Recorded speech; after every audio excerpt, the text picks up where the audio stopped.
Welcome to Sustainable Intelligence, where we discuss all things ESG and sustainability for the private markets. Brought to you by Novata. I'm Ella Williamson, and I'm thrilled to be your host. Today, we're joined by Mathavan and Darren Mascarenhas from Johnston Carmichael. Johnston Carmichael is a leading full-service accounting, tax and advisory firm and a key member of the More Global Network, one of the world's largest accountancy groups. With over 30,000 advisors across 260 independent firms in 112 countries, their expertise is truly global. Sai is the head of risk assurance and internal audit and leads on ESG assurance. He has over 19 years' experience supporting firms through the provision of internal audit and assurance services across a wide range of industries. Darren is a risk assurance director. He has over 12 years' experience designing, implementing, executing a variety of large and complex ESG assurance engagements across the financial services and non-financial services industries. At Novata, we're proud to partner with Johnston Carmichael, helping our clients navigate all things ESG assurance with confidence. We're going to cover a broad range of topics, so let's get started. Can we start with you, Sai? Can you give us an overview of what assurance is and why it's important in the context of ESG? Thanks, Ella, and sure, very happy to. In the finance and accounting world, assurance is a process that involves an independent professional providing an opinion on the accuracy and completeness of financial or non-financial information. Many firms will be used to having an audit of their financial statements, and this is a form of assurance. However, assurance can be gained over any aspects of their governance or operations, including ESG. Now, the reason we need it is because various stakeholders, including the management team of the company, or investors, governments, as well as any other internal or external stakeholders, will want to rely on the information coming from these organizations to give them confidence in the processes, controls, and governance arrangements in place to support the output that's been produced. Now, effectively, if these stakeholders are not confident in the integrity of the information, it can have a detrimental impact on stakeholder and market confidence. Firms tend to gain insurance over process and controls through a number of ways, including ongoing activity within the organization, so this tends to be first line, other functions such as compliance and risk, any independent internal audit, and other external assurance providers. And here at JC, we see firms coming to us for support really across all of those different elements. Now, assurance is particularly important in the context of ESG, as it allows companies to publish more accurate, reliable, and complete information that can be relied upon for decision making. It also builds credibility and trust and increases stakeholder confidence while supporting regulatory compliance, especially with the introduction of CSRD reporting and the ISA 5000 standards. Now, there are different forms of assurance, which I'm sure we'll talk about later on in the podcast.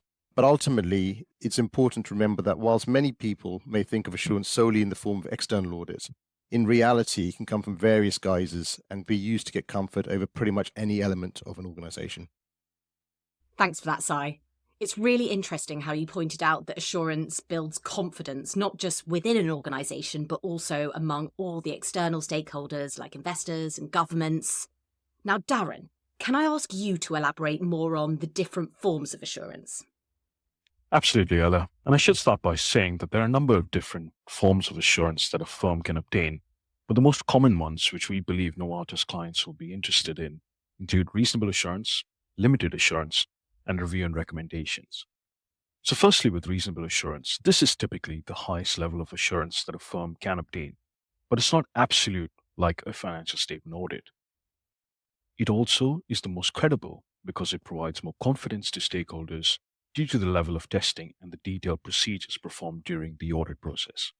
However, it does come with its limitations, which are more detailed procedures and testing, which can take more time and as a result cost more because of the level of effort involved from the client and the assurance provider. The second form of assurance is limited assurance.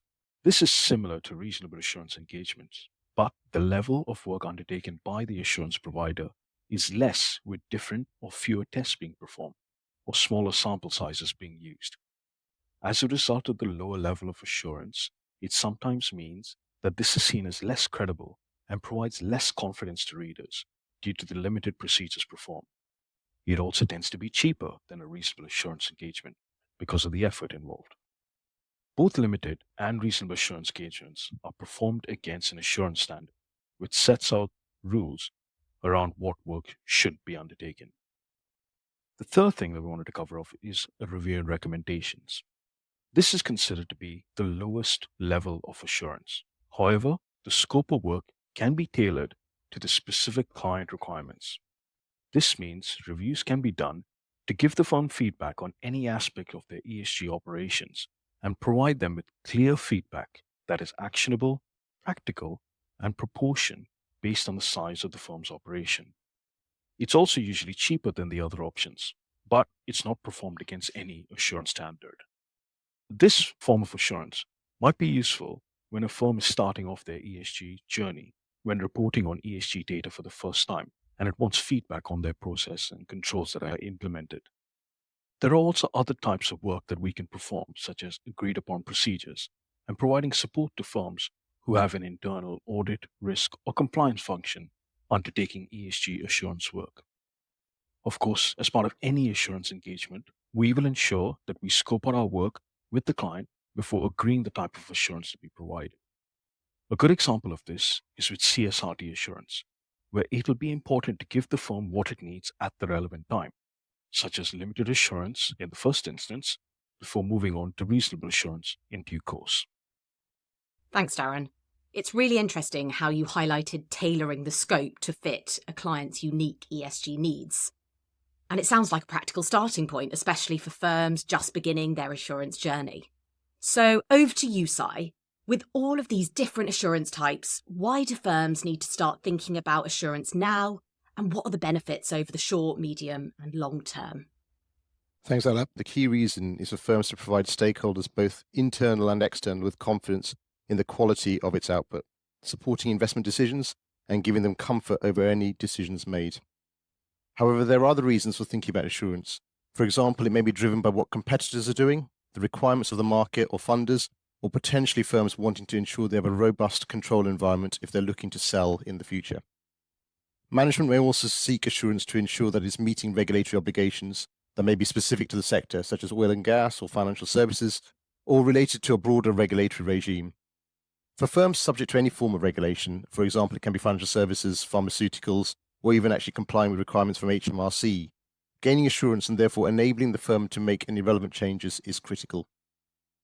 Furthermore, we're also seeing other parties in the supply chain often wanting firms to obtain assurance over its processes and controls, such as over their outsourced activity or to ensure they're performing in line with contractual obligations. And linked to all this, of course, is ESG. We're seeing increasing demand from firms to obtain assurance over their ESG activity to meet these requirements which I've just outlined. So often starting on the assurance journey will enable an organization to improve its control environment over time, and we see firms very much starting with findings and recommendations, as Darren has mentioned, and then progressing through to limited and then reasonable assurance. Thanks for laying that out so clearly, Sai. I love how you pointed out the fact that assurance isn't just about compliance, but it could also give companies that competitive edge, especially when it comes to market demands, expectations, or preparing for a potential sale. So just to finish, could I ask you both to share your top tips on ESG assurance? Sai, we'll start with you. Sure, Ella. I think for me, there's a number of things. The first thing is to plan early and to ensure you've engaged relevant stakeholders, be those internal or external, and very much be open with your assurance provider. It's very much around being part of the journey, and we do appreciate that firms will want to start relatively at a relatively lower level and then build up their assurance. So thinking about this and thinking about what you want to achieve over the coming years is important. I would agree with Sai, but I would also add two things. Firstly, think about the ESG output and how you plan to present that to readers. And secondly, think about the ESG data that needs to be assured and how you can present that to the auditor to enable them to confirm its accuracy and completeness.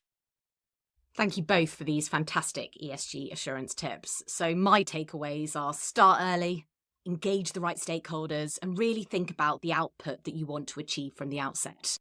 Until next time, let's keep building sustainable intelligence together.